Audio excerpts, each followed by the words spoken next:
The lunchbox was still warm when I opened it. That was the first thing that felt wrong. Not the cartoon stickers peeling at the corners. Not the neatly folded napkin my wife always ironed for reasons I never questioned. The warmth. I laughed and held it up to my colleague across the break room table. A stupid mistake. My wife had rushed this morning, sent our daughter's lunch to my office by accident.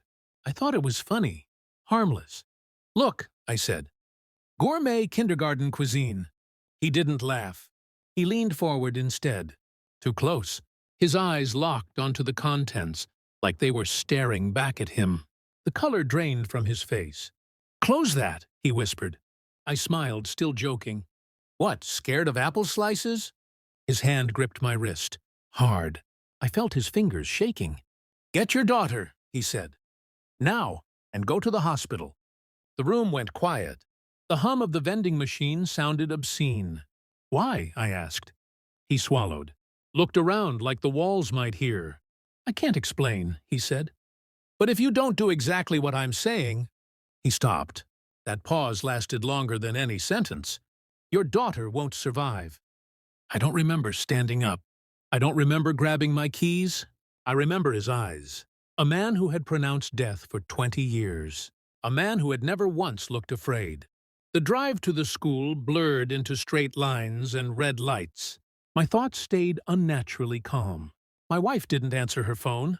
At the hospital, everything moved too fast and too slow at the same time. Nurses, questions, forms. I signed without reading. A doctor pulled me aside. Asked about my wife's pregnancy. Asked if my daughter had ever had stomach pain. Asked questions that didn't belong to today.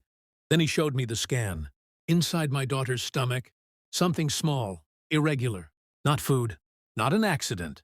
A slow, cold realization settled in my chest. This wasn't a mistake. This was preparation. I sat alone in the hallway while they worked on her. My phone buzzed. A message from my wife. "Did you like the lunch?" I stared at the screen. In that moment, I understood something terrifying about the woman I married. This wasn't carelessness. This was control. And whatever she'd hidden inside that lunchbox, it wasn't meant for my daughter. It was meant for me. The surgery took 43 minutes. I counted every one. When the doctor finally came out, his face was neutral in that practiced way that means the truth has already been decided. "She's stable," he said. "We removed it before it ruptured." "It?" I asked. He handed me a sealed evidence bag. Inside was a capsule. Handmade. Dissolving coating. Not medicine. Not poison. Yet. A delayed-release compound, he said quietly. Designed to rupture after several hours. Whoever made it knew what they were doing. I nodded. Too calm. My hands didn't shake. Only one person in my life knew enough anatomy to do that. Only one person had easy access to my daughter's food. My wife arrived an hour later. Hair perfect. Eyes red on command. She ran to me and collapsed into my chest like a rehearsed scene. "I was so scared," she whispered. I didn't hold her back. I let her cling. Because monsters relax when they think they're believed. Over the next few days, I moved like a ghost through my own life. I checked phone records. Deleted messages recovered. Late-night consultations. The colleague I had laughed with in the break room. The ex-doctor hadn't just recognized the capsule. He had designed one years ago, before he lost his license, before he became my wife's lover, before they planned an accident. The capsule wasn't meant to kill my daughter. It was calibrated for an adult dose. She'd packed the wrong lunch. That was the accident. I waited until the DNA results came back. Not because I needed confirmation, but because I wanted precision. My daughter wasn't biologically mine. I invited my wife to sit with me at the kitchen table. I placed the hospital report down first. Then the DNA test?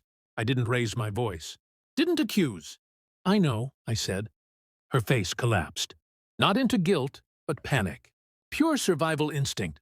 She cried, begged, explained how it wasn't supposed to happen this way. I listened. Then I slid one last envelope across the table. A police report. His confession. Recorded.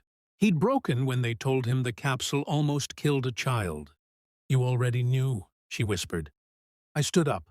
I knew the moment you asked if I liked the lunch. I walked away that night. Full custody. No tears. She lost everything.